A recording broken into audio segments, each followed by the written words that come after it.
Bueno, buenos días. Hoy continuamos con el programa Cartas de Cartay, ¿no?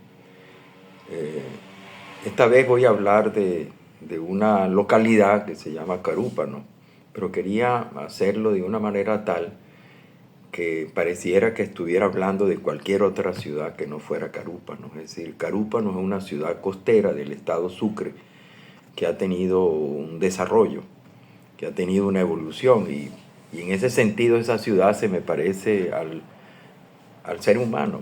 El ser humano crece, nace, crece y se desarrolla, ¿no? Y muere. Nosotros definitivamente morimos, aunque hay personas que creen que pasamos a otro plano. Yo personalmente creo que pasamos a otro plano, pero es quizás por mi idea religiosa del asunto, de la muerte, ¿no? Influido diríamos, por la idea de que existe un alma después de la muerte y, y también la idea que nos dan otras religiones como las religiones hindú y otras religiones musulmanas, por ejemplo, que creen que tenemos vida después de la vida, ¿no? Y yo personalmente también lo pienso así. No hay forma de averiguarlo, sino hasta que uno se muera y pueda decir desde la muerte que, bueno, que efectivamente la vida existe después de la muerte, ¿no? Yo creo que en cierta manera nosotros seguimos viviendo, trascendiendo, pero a través de la obra, ¿no?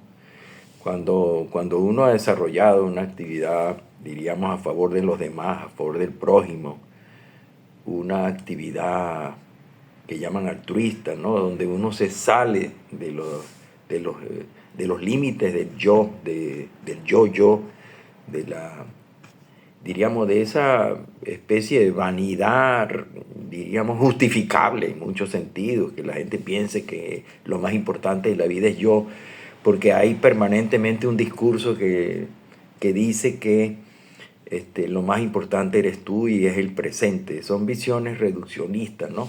Que yo no estoy muy de acuerdo, ¿no? Pero en cierta manera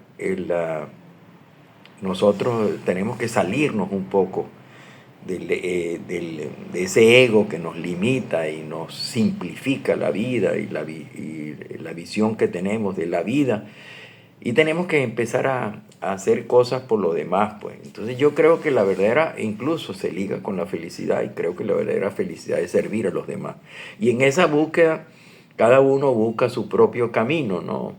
Dándole el sentido a la vida. El sentido de la vida para mí es, en cierta manera, divulgar, aunque con muchos altibajos, ¿no? A veces siento que la divulgación que hago no es eficaz. A veces, por ejemplo, en este caso, Cartas de Cartay, a veces siento que no hay, bueno, porque que no hay una respuesta, ¿no? Uno siempre busca una respuesta a lo que hace, a ver si va o no por el camino correcto, ¿no? Pero a veces uno siente como desaliento, ¿no? Porque toda obra que quiere trascender significa un esfuerzo, significa un sacrificio. Sacrificio no es un sacrificio malo, sino un sacrificio de tiempo. Es decir, en vez de estar haciendo yo cosas afuera que me pueden producir placer, como hacer ejercicio o enamorar, seducir a una mujer, por ejemplo, estoy aquí metido en un cuarto prácticamente aislado, buscando información y tratando de explicarme a mí mismo cosas que yo no entiendo muy bien. Por ejemplo, les puedo decir que todo lo que yo hago en este programa es para vencer mi propia ignorancia y venciendo en cierta manera esa ignorancia, que no total, pero porque siempre hay muchos lados oscuros de cada historia, por lo menos tratar de comprender, saliendo un poquitico de esa ignorancia que, que a mí particularmente me preocupa, aunque yo sé que siempre vamos a ser ignorantes de algo, ¿no? Pero me gusta ver de vez en cuando relámpagos de luz en mi entendimiento, en la comprensión de las cosas, y siento la necesidad de explicárselos a ustedes, decírselos a ustedes, que están en sus propias búsquedas. pero quizás yo pueda colaborar con un poquitico a, a llegar a un cierto entendimiento de las cosas que ustedes también buscan. Si yo puedo hacer eso, por ejemplo, me he pasado buena parte de la mañana, desde las 5:30 de la mañana, leyendo la prensa internacional, por ejemplo, para hacer un resumen, no hoy, sino otro día. Y entonces he visto, por ejemplo, cosas como, les voy a decir, como la muerte de Giorgio Armani, que murió hace 1 o 2 días. Murió a los 91 años. Y fue un referente de la moda, de la moda, de la moda mundial, pues, de la industria de la moda, porque hay que verlo de varios planos. A Giorgio Armani, diríamos que andaba en pos de un sueño, ¿no? El sueño de convertirse en un buen diseñador, en un diseñador que se expresara a través del diseño su búsqueda del sentido de la vida. Pues él también, todo el mundo anda en eso, ¿no? Y o por lo menos buena parte del mundo. Entonces, pero cómo comprender a Giorgio Armani visto desde un solo punto de vista, hay que comprenderlo desde muchos puntos de vista. Por ejemplo, las luchas de Giorgio Armani diríamos, por vencer la crítica ajena, la mirada del otro, porque él tenía públicamente, había asumido su homosexualidad y tenía un socio que era un arquitecto, que era además su pareja, ¿no? Y entonces él, en busca de esos sueños, él estuvo siempre, diríamos, con su pareja. Ese es un segundo punto que hay que ver. Tercer punto que hay que verlo es cómo él supo aprovechar las oportunidades que estaban en el aire. Como, por ejemplo, en el año, más o menos cuando él tenía 30 años, 32 años, él estudiaba medicina y se retiró de medicina porque se sintió motivado por el diseño de modas, ¿no? En cierta manera expresa un poco también su sexualidad a través de la moda. Él comenzó como un modista de trajes masculinos, pero él tuvo la visión, es decir, la visión de estar ahí siempre. Él era lo que se llama escaparatista. Escaparatistas eran los que en Milán, él vivía en Milán, que es la cuna mejor dicho, el imperio de la moda está en Milán. Y él era el que arreglaba los escaparates de las grandes tiendas, de la Renaissance, que es una de las zonas más importantes de donde se concentra la moda italiana, ¿no? Y entonces la moda incluso del mundo, ¿no? Y entonces él supo aprovechar cada una de esas oportunidades. Pero fíjense cómo somos nosotros. Yo les iba a hablar de la vida de una ciudad y cómo la ciudad sufre cambios, ¿no? Y empecé a hablar de Giorgio Armani, que también cómo la ciudad sufrió cambios, ¿no? En la búsqueda de un sentido. Bueno, las ciudades no es que tengan un sentido, que busquen, diríamos, su desarrollo a través de un sentido, pero en cierta manera hay como un modelo de desarrollo que se llama planificación, plan de desarrollo urbano, que habla sobre el desarrollo, crecimiento de la ciudad. Pero la ciudad, a diferencia de los seres humanos, las ciudades no mueren en forma definitiva, sino que languidecen o incluso, yo diría, cambian de conducta, cambian de comportamiento. Bueno, eso es lo que yo quería decir de Carúpano, y empecé a hablar de Giorgio Armani porque el interés mío no es solamente hablar de Giorgio Armani, sino hablar de cómo una persona se inserta en el mundo de la moda buscando el sentido de su vida y cómo, diríamos, cómo tiene éxito a nivel internacional y cómo va desarrollando, diríamos, un proyecto hasta llevarlo a escala global. Eso fue el caso de Giorgio Armani y su imperio de la moda, que dejó, lo que menos importa, dejó a su muerte dejó una fortuna considerable en trimillonaria, Pero lo que importa no es eso, lo que importa es un ser humano que se llamaba Giorgio Armani, bueno, y que tuvo una trayectoria vital y que se murió. Pero las ciudades tienen también trayectorias de desarrollo y no se mueren. Y a veces son ciudades no planificadas. Por ejemplo, Carúpano no la planificó nadie. Carúpano fue fundado y era un puerto marginal en el siglo XVIII, hasta que a finales del siglo XIX comenzó a encontrar el sentido de la vida, como cuando Giorgio Armani encuentra, diríamos, el lugar donde puede prosperar como soñador de la moda. En este caso, el puerto que era Carúpano era un puerto, en cierta manera, sin mucha significación en un mundo del siglo XIX, en el cual los puertos eran el alma, como el corazón de toda la nación venezolana, porque en 1830 comenzó, diríamos, el desarrollo de la República Independiente de Venezuela, y era un país desarticulado que no tenía ni pies ni cabeza. Eso fue un gran esfuerzo que hizo José Antonio Páez, pero por enderezar el rumbo de ese país sin mucha experiencia, porque nosotros no teníamos experiencia en la construcción de un país. Páez no tenía ninguna experiencia. Páez lo que tenía experiencia en lucha, diríamos, con sus llaneros contra los españoles por la liberación de su país, que su país, se puede decir su país, su tierra natal, pues, porque no era una república. La república comenzó a desarrollarse cuando se rompe la dominación colonial y comenzamos nosotros como una especie de ensayo que se llamaba Gran Colombia, y al final de la Gran Colombia, en 1821, al final de la Gran Colombia, comienza el desarrollo de algo distinto que se llamaba las naciones republicanas. Entonces, en 1830 comenzó el gran desafío, pues, cuando se rompe, diríamos, la Gran Colombia y comienzan a desarrollarse, diríamos, los experimentos de la creación de la República en Colombia, en Venezuela, en Ecuador, en Bolivia, pero sobre todo en Venezuela, que es lo que a nosotros nos atañe. Y a eso le tocó, diríamos, al precursor de la República en Venezuela, que fue José Antonio Páez.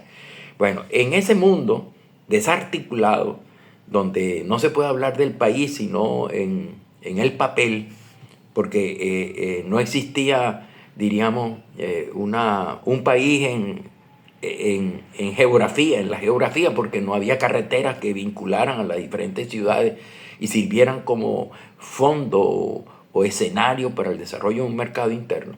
No existía una economía, diríamos, sino que una economía unitaria, integrada a un mercado nacional e internacional, sino que lo que existía era una economía de agroexportación dominada por dos elementos. Un elemento que venía del pasado, del pasado reciente, vamos a llamarlo así, porque no es remoto, que sería el pasado precolombino, sino que cuando se empieza a desarrollar diríamos, nuestro territorio en función de la administración colonial, lo hizo con el cacao. Y el cacao fue el bastión, el soporte de la economía venezolana, luego en el siglo XIX, junto con la irrupción de otro elemento muy importante en la economía, que fue el café. Pero se produjeron cambios, se produjeron movimientos, desplazamientos, migraciones, mudanzas. Esa mudanza que fueron muy importantes es la mudanza del cacao como el sector dominante de la economía, diríamos, de la costa norcentral, se trasladó hacia el oriente, dándole vida, insuflándole dinamismo económico, político, a regiones que antes eran marginales, como por ejemplo puertos como el puerto de Carúpano. El otro movimiento que se produjo fue del desarrollo. Ya no hay un desplazamiento como ocurrió con el cacao, sino el desarrollo de economías cafetaleras que empiezan en la zona central y luego consiguieron su máxima expresión en la zona andina. Y esa expresión, diríamos, del desarrollo del cultivo en la zona andina, pues estuvo, diríamos, relacionado con el desarrollo del puerto de Maracaibo. El puerto siempre aparece, o mejor dicho, las ciudades portuarias juegan un papel fundamental en una economía desarticulada, como lo era la Venezuela de todo el siglo XIX y principios del XX. Entonces ustedes ven la importancia que tienen los puertos marítimos como La Guaira, Puerto Cabello, Maracaibo, pero también la importancia que tienen los puertos fluviales. Y el más importante de todos ellos era el puerto de Ciudad Bolívar, ¿no? Que no se llamaba Ciudad Bolívar sino Angostura. Bueno, en ese relato se inscribe un puerto, que es Carúpano, que es una ciudad que había sido creada, estaba en un proceso muy lento de desarrollo, hasta que en el siglo XIX, hasta finales del siglo XIX, se produjo ese movimiento que yo dije del desplazamiento del cacao hacia la zona oriental y tocó la economía de Sucre, que no se llamaba Sucre, era el estado, creo que ese era el estado Bermúdez. Y entonces, cuando digo creo, fíjense, estoy hablando de una duda, porque lo he leído, pero tengo tantas cosas en la cabeza que posiblemente ese no era el estado Bermúdez exactamente. Eso es lo que yo llamo la superación de la ignorancia, la superación de la incertidumbre, la superación de las cosas que no sabemos a ciencia cierta. Pero no podemos hablar a ciencia cierta del estado Bermúdez o del estado Sucre sin hablar de todo un proceso geopolítico y geográfico y económico que nos dé a nosotros una explicación completa de lo que era el estado Bermúdez o el estado Sucre. Y nosotros tenemos que contentarnos con pequeñas cosas y dudas en ese proceso. Bueno, pero lo cierto es que Carúpano empieza a jugar un papel importante, pero por su posición por su posición estratégica dentro de la geografía venezolana. Un puerto que daba frente, un puerto del mar Caribe, que daba frente a una serie de islas con las cuales nosotros teníamos relaciones, ¿no? Por ejemplo, la isla de Trinidad, o incluso la relación que se tiene con las otras islas del mar Caribe, ¿no? Y, por supuesto, con la economía interior venezolana, que era mínima, porque habíamos dicho no existían muchas carreteras y era muy difícil pasar con las personas y los bienes de una parte, de una región a otra de Venezuela. Era como una Venezuela formada por compartimientos estancos y los puertos jugaban un rol porque eran importantes en la dinamización de la economía y de la política. Había una navegación de cabotaje que iba de un puerto a otro puerto dentro del mismo territorio nacional, pero servía como comunicador. El puerto comunicaba las subregiones de cada parte y entonces el nexo de las regiones no se hacían interiormente a través de carreteras, sino diríamos utilizando el mar o el río como elementos de comunicación intermediados por los puertos. Entonces Carúpano está ahí, pero Carúpano todavía no tiene, diríamos, los elementos que impliquen un rápido desarrollo. Hasta que se produjeron, yo diría, esos dos acontecimientos. Uno fue la llegada del cacao a la zona, a la región oriental, que ayudó a Carúpano y ayudó a muchas otras partes de la región oriental, pero sobre todo Carúpano, porque Carúpano era el puerto de la región oriental, el puerto más importante de la región oriental, sobre todo el estado Sucre, que comienza a desarrollar el cultivo del cacao. Pero también se está desarrollando otra economía en la zona de Sucre, que es la economía de la caña de azúcar, que está, diríamos, relacionada con los sistemas de plantación que se desarrollaban en el Caribe y en Brasil, los grandes desarrollos de la industria, de la actividad agrícola, diríamos, azucarera, con los ingenios, es todo el Caribe que está tomado por eso. Bueno, en Carúpano también se empieza a desarrollar la caña de azúcar.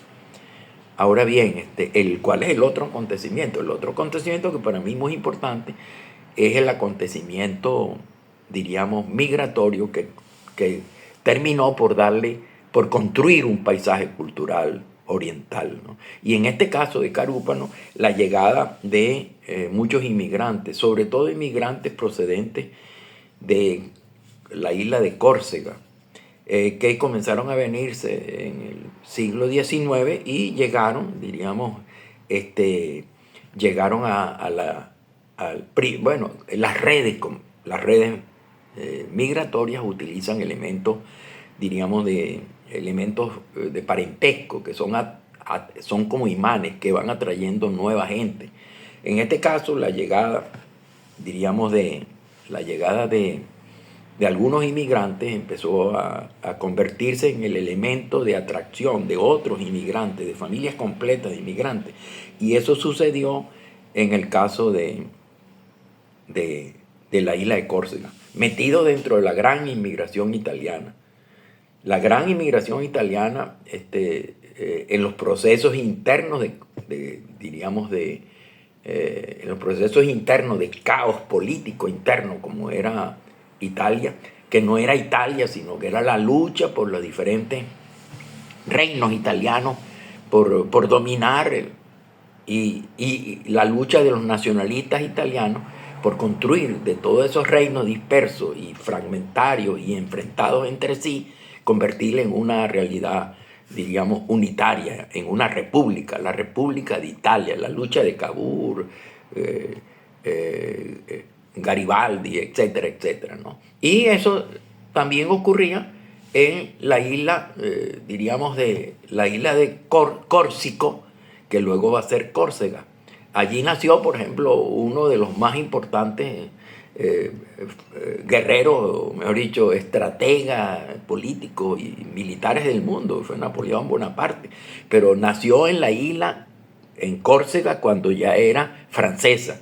Pero años antes, un poco más de años antes, esa isla se convirtió de italiana, o mejor dicho, dominada y controlada por Italia, haciendo parte de Francia por compra, porque se había producido una insurrección en la isla de Córcega, y entonces como era un elemento de dificultad, un elemento, diríamos, de conflicto, ¿verdad? Decidieron salir de esa isla y vendérsela a Francia. Y bueno, y entonces la isla, a partir de una cierta época, se convirtió en francesa. Los inmigrantes que venían eran inmigrantes que habían sido creados dentro de la tradición italiana, pero que pertenecían ahora a la jurisdicción francesa. Por eso es que se llama a los corsos, los gente procedente de la isla de Córcega, que llegaron a Venezuela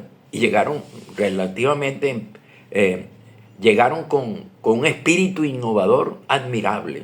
Para mí, uno de los grandes, diríamos, constructores de la nacionalidad, sobre todo venezolana, sobre todo de la parte oriental, son los corsos, y que tuvieron como centro principal, aunque otras partes también tuvieron como centro principal el estado Sucre y particularmente a Carúpano, donde estaba desarrollando una actividad cañera y una actividad cacautera. Bueno, la llegada de los corsos, esos inmigrantes le dieron un dinamismo particular a la ciudad de Carúpano, que le permitió, en ese proceso que yo había dicho, nacimiento, crecimiento y muerte, comparable con los seres humanos, allí ellos, en una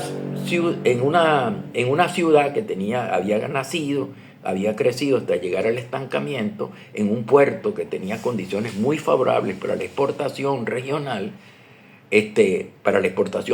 hacia el interior o hacia el exterior del territorio venezolano. Bueno, era Carúpano y llegó el elemento humano, que fueron los corsos, que le dieron un dinamismo particular a la sociedad sucrense, ¿no? Y, por supuesto, también sucede en otras regiones del estado Sucre, como por ejemplo la llegada de inmigrantes de Trinidad y Tobago, que a su vez Trinidad y Tobago era la formación o la proyección de otras sociedades económicas a nivel mundial, como eran las sociedades inglesas y las sociedades chinas. Pues entonces allí, por supuesto, se confluyeron, se mezclaron muchas para dar nacimiento a una nueva cultura, diríamos, que se puede llamar la cultura que estaba en esos momentos en Trinidad y Tobago, y luego que se proyecta hacia Venezuela, hacia la parte de Paria, Araya, etcétera, etcétera, que crea otro paisaje cultural. Pero estamos hablando del paisaje cultural de Carúpano, del estado Sucre, mucho más diríamos, saliendo un poco más hacia Cumaná. Y entonces se crea una realidad muy particular, que es el desarrollo de las plantaciones que dieron origen a la industria del ron. Una industria del ron que creó grandes rones, el ron Carúpano, el Muco, etcétera, etcétera, que se convirtieron en un factor importante económico nacional, pero que dieron también importancia al desarrollo de la cacaocultura. Y por supuesto, ese desarrollo de la cacaocultura, pues también se internacionaliza y le da fuerza a Carúpano, ¿no? Ahora, ¿qué es lo que yo quiero decir? Y que bueno, así pasó desde el final del siglo XIX. Esos cambios que se produjeron en los movimientos de producción y exportación del cacao, eso ayudó muchísimo a Carúpano, porque le dio mucha vida a la zona oriental, ese desplazamiento de la región central del cacao, de la región de la costa, de la región norcentral a la región oriental, le dio mucha fuerza a la región oriental. Y uno de las ciudades que fue beneficiaria de ese dinamismo fue Carúpano. Pero Carúpano también, allí confluyó el fenómeno migratorio de los corzos. Otra gente llegó, pero llegaron gente tan emprendedora que fueron creando, diríamos, una historia distinta a lo que había sido el Carúpano de antes, ¿no? Es la llegada de apellidos como después de 1830, como Santelli, Franceschi, Luca, Orsini, Angeli, Benedetti, Prosperi, Maciani, que también llegaron a la zona andina, Vallenilla, y bueno, desarrollaron actividades comerciales y también tuvieron visiones, diríamos, de internacionalización del puerto de Carúpano. Carúpano fue una ciudad que dio rápidamente cambios, ¿no? Carúpano tuvo el círculo francés, donde se estudiaba y había actividades culturales muy ligadas a Francia, porque acuérdense que eran los corzos que pertenecían a Francia. Hubo también movimientos de, ¿cómo se llama?, colombófilo. Se creó allí, se hizo ya una plaza y la primera estatua dedicada a, diríamos, exaltar la figura de Cristóbal Colón en Venezuela y posiblemente en América del Sur también. Allí también se desarrollaron actividades comerciales, se mejoró el puerto sustancialmente, pero también se crearon sistemas de comunicación, se estableció el teléfono, se estableció el telégrafo primero, el teléfono, se estableció un cable submarino que iba desde Carúpano hasta Le Havre en Francia.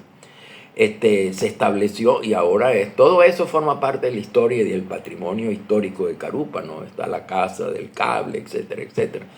Se desarrollaron arquitectónicamente, sobre todo en la avenida, una de las avenidas que creo que se llama Providencia, se desarrollaron, diríamos, buena parte de esa infraestructura residencial y comercial que convirtió a Carúpano en una ciudad muy bella y también una atracción turística del siglo XX y sobre todo del siglo XXI, ¿no? Pero Carúpano quiere decir que estaba en camino de crecimiento. Luego, no es que dejó de crecer. Ese crecimiento extraordinario del siglo XIX empujado o impulsado por la presencia de nuevas actividades económicas, por el desarrollo de la infraestructura del puerto y por la llegada, diríamos, de inmigrantes muy innovadores y que venían con una conciencia completamente diferente, ¿no? Del caos europeo de aquel entonces, previo a la Primera Guerra Mundial, 1914-18, ellos vinieron antes, ellos sufrieron las consecuencias de los desajustes económicos europeos y sobre todo en Italia y en las islas como Córcega. Ellos sufrieron ese trauma del estancamiento y la decadencia de esa economía, ¿no? Y luego ustedes ven ahora, si ustedes leen a Córcega, y Córcega es la isla bella, ¿entiende? Donde es un paraíso para el turismo.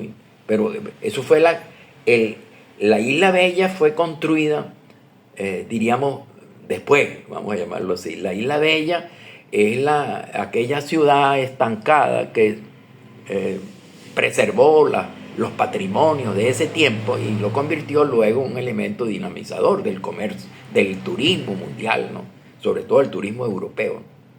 Y se convirtió en la Isla Bella. Y por otra parte, tenemos a Carúpano, que se convirtió en un factor de progreso económico y también de desarrollo comercial, porque esas casas comerciales asentadas en Carúpano se expandieron a otros lugares y sobre todo a Caracas, ¿no? Donde se desarrollaron actividades que son ahora, pues, por supuesto, son grandes casas comerciales que se fueron desarrollando en toda la región norcentral, venidas de el impulso inicial de Carúpano con la llegada de los corsos. Ahora bien, por eso es que yo digo que las ciudades no se mueren. Esa economía de Carúpano siguió siendo sustentada ahora por un nuevo elemento que es el elemento turístico, pero después sufrió una perversión. Se convirtió eso que es un hermoso patrimonio urbanístico, un hermoso patrimonio material y cultural, sufrió un cambio que desdice de ese desarrollo que yo les acabo de hablar, ¿no? Esas playas, que son playas hermosísimas del estado Sucre, que van desde allí hasta todo lo que es la Araya, Paria, se convirtieron por los cambios que se están produciendo a nivel mundial, diríamos económico, por el desarrollo del narcotráfico, se convirtieron en sede. En cierta manera, su economía se metió dentro de la vida familiar de la gente de esa zona, yo diría, modificando sus conductas y convirtiéndolo en unos lugares donde se desarrolla el tráfico de droga y se convierte a Carúpano y sobre todo más allá hacia Araya, Las Galdonas, Unares, las convierte en salida, en lugares de salida de la exportación de cocaína. Y eso le dio Pero fíjense bien ustedes, ya no es la ciudad del estado Sucre.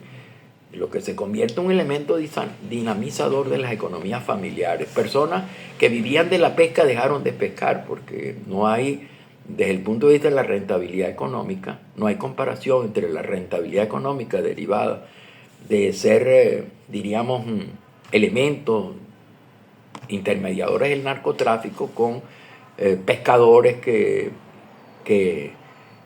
¿cómo se llama? Que todos los días tienen que salir a pescar para ganar su sustento diario y son economías de sobrevivencia.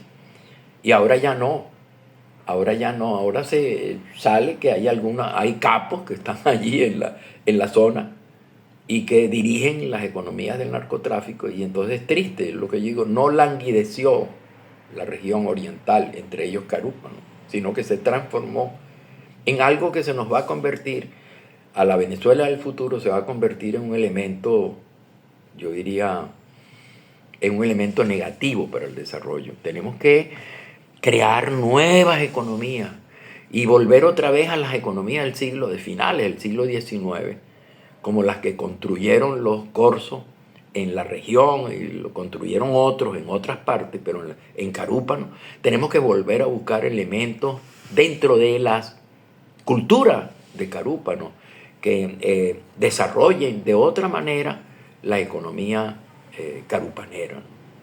Entonces tenemos que volver otra vez a los orígenes de finales del siglo XIX para buscar la resurrección, yo diría, de las economías, la cultura y la sociedad. Incluso, mientras tanto, la naturaleza ha permanecido. Fíjense, investigaciones que han hecho investigadores de la Universidad de Oriente en la zona, custodiados por guardias armados, ya no se puede andar como antes, ¿no? Pero demostraron que en el estado Sucre, en las costas sucrenses, hay una mayor abundancia de peces, porque desde la última década, o un poco más, de 10 a 20 años, pues languideció la actividad pesquera. Y entonces, por supuesto, hay en la zona una abundancia de peces que eso puede ser un recurso que puede ser la base de la resurrección del Estado Sucre. ¿Cuál es la base de la resurrección del Estado Sucre? Tenemos la pesca, una nueva pesca, dentro de otras condiciones que favorezca a la familia de la zona, luchando contra la pobreza, que ayudó a que salieran de la pobreza, el narcotráfico ayudó a que salieran de la pobreza unas cuantas familias, pero no ayudó al desarrollo de una cultura, a una pertenencia del territorio, al desarrollo de las instituciones en la región y el desarrollo de una cultura regional, el desarrollo de la salud y de la educación pública, porque lo que hicieron fue ayudar a unas cuantas familias, a unos cuantos señores, para que aumentaran considerablemente su fortuna personal. Pero no hay por detrás un esfuerzo cultural que en cierta manera justifique ese crecimiento de las fortunas familiares, ¿no? Ese crecimiento es un crecimiento enquistado en muy pocas familias, o mejor dicho, concentrado en una familia, pero no generalizado. La pesca es otra cosa. Vivir de la pesca, tecnificar la pesca, modernificar la pesca es otro. Otro es el desarrollo del paisaje natural. Otro es el desarrollo del turismo. El turismo sobre todo de sol y playa, el turismo ecológico, el turismo comunitario, que tantas condiciones tiene el Estado Sucre. El Estado Sucre es un estado extraordinario diríamos, dentro del país, sobre todo en el mundo de la gastronomía. Yo siempre lo he dicho. Y ahí eso va a ser el turismo gastronómico o el turismo asociado a la gastronomía, va a ser uno de los elementos dinamizadores del futuro de Carúpano y de todo el estado Sucre, ¿no? El desarrollo, diríamos, de actividades como la actividad cacaotera, como lo están haciendo algunas familias, como la familia Franceschi. El desarrollo de proyectos ligados al ron, con la cañicultura, pero también el desarrollo de una actividad turística muy dinamizadora, porque es creadora de ingresos y de empleo democráticamente. Cuando digo democráticamente, no es a uno, la fortuna de uno, que es el narcotráfico, sino la fortuna, la distribución del bienestar generalizado entre mucha gente que vive en la zona y que necesitan, por supuesto, ser capacitados, mejorados. Eso lo tiene que hacer una nueva sociedad sucrense. Tiene que volver otra vez para darle fuerza a ese escenario bellísimo desde el punto de vista natural que es el estado Sucre y que ha tenido extraordinarios referentes, ¿no? Empezando desde Sucre hasta llegar, por ejemplo, a Andrés Eloy Blanco, como de las figuras más importantes de la zona, ¿no?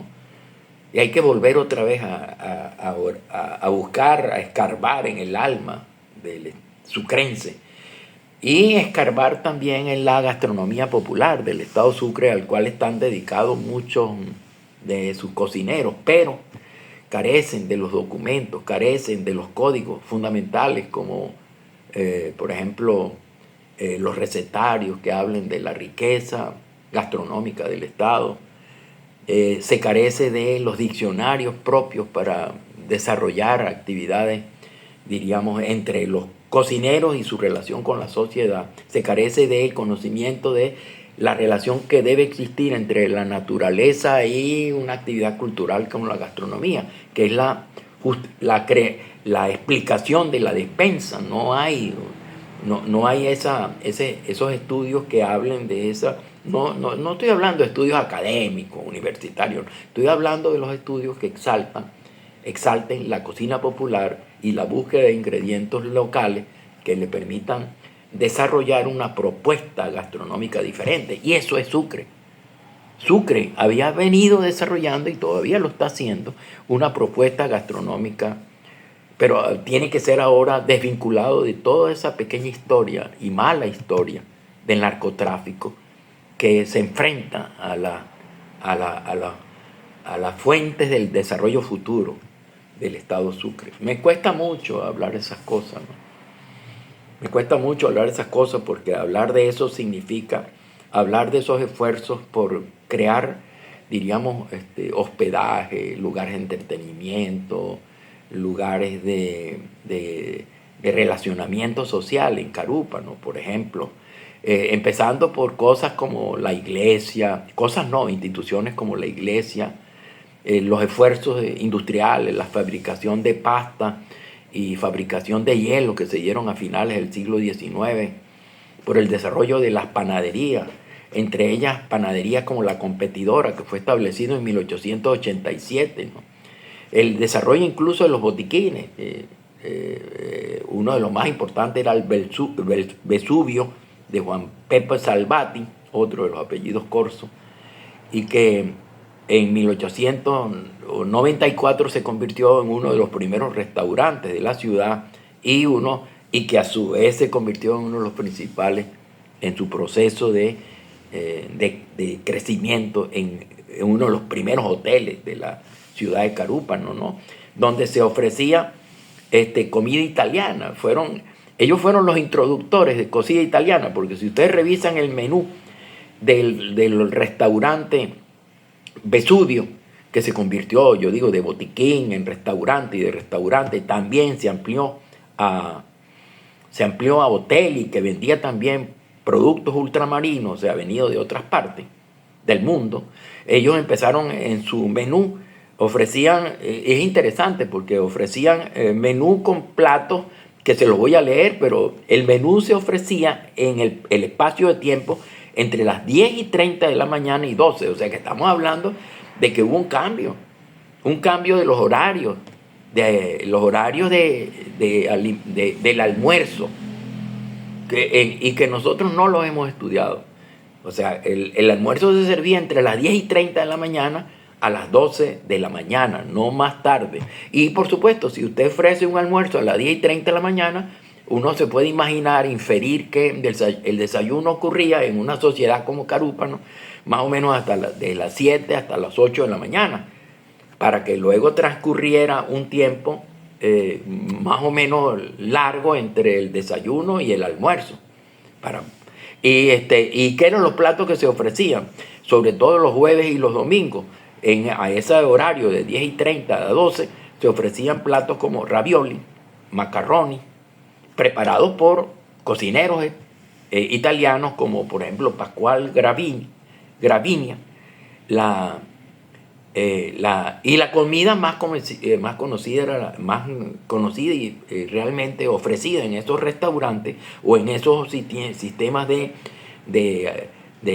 alimentación eran precisamente la comida italiana, y el plato más popular, diríamos, ofrecido en esa zona a finales del siglo XIX y principios del XVI, era los macarrones a la italiana.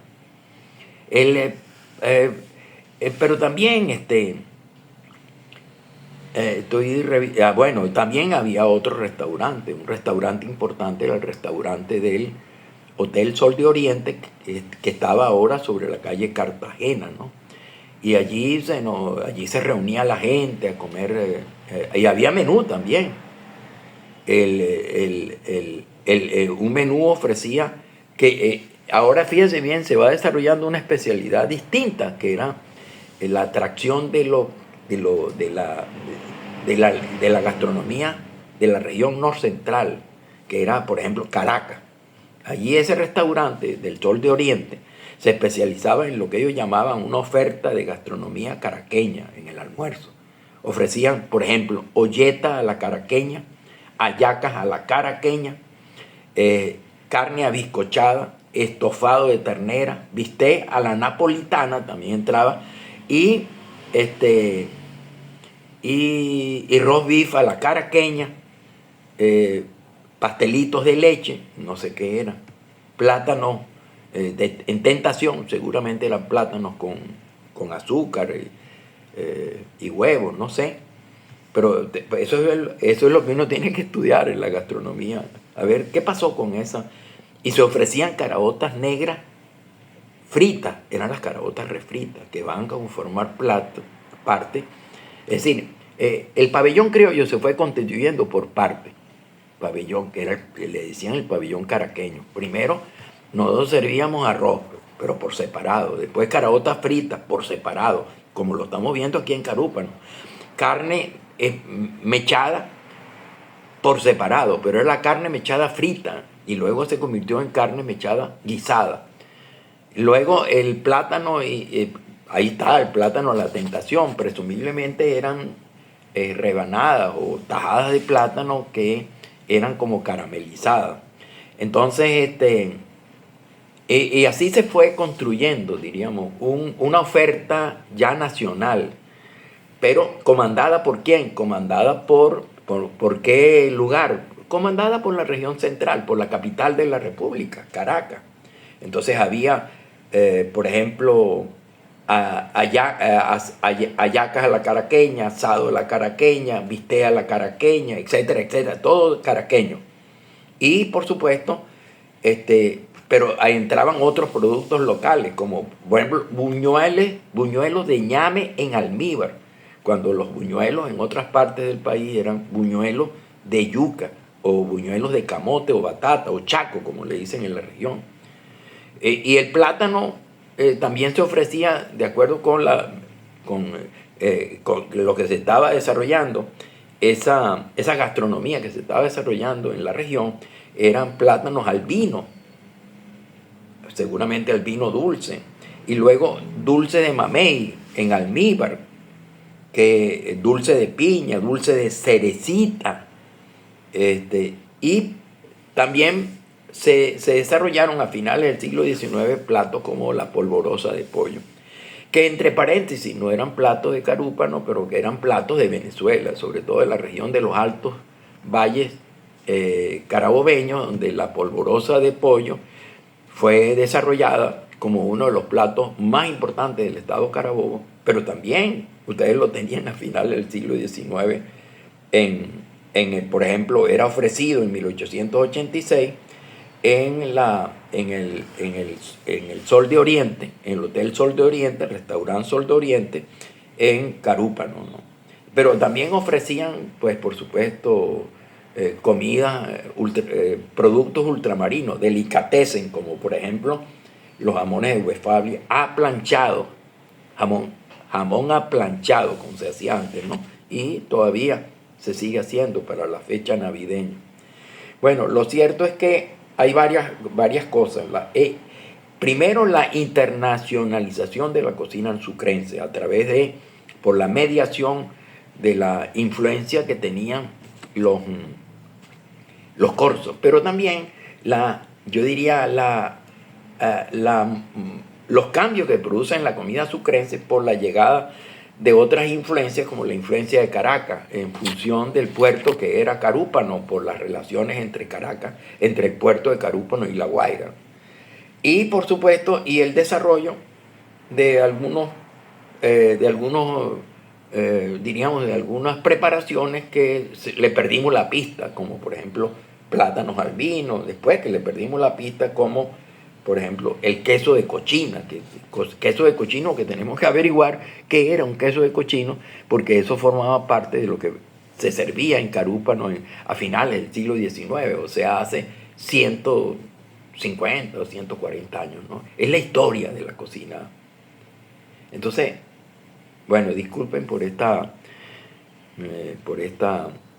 diríamos, porque ocupé mucho tiempo para decir algo que era tan simple como la Internet, que se podía haber dicho en 2 palabras, pero necesita un ropaje para poder entender qué fue lo que pasó allí.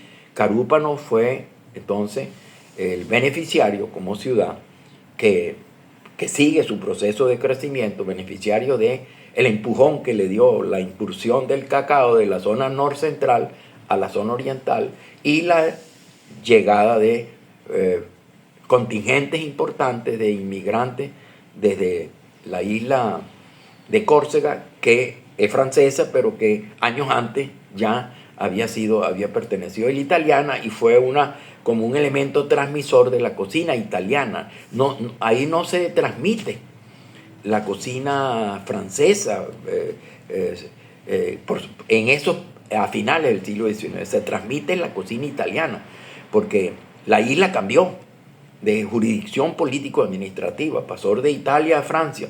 Lo que sucede es que los gustos, las costumbres, diríamos, culturales relacionadas con la gastronomía no ocurren de la noche a la mañana, porque eso es lo que uno conoció en la infancia y que luego desarrolla en la adultez madura.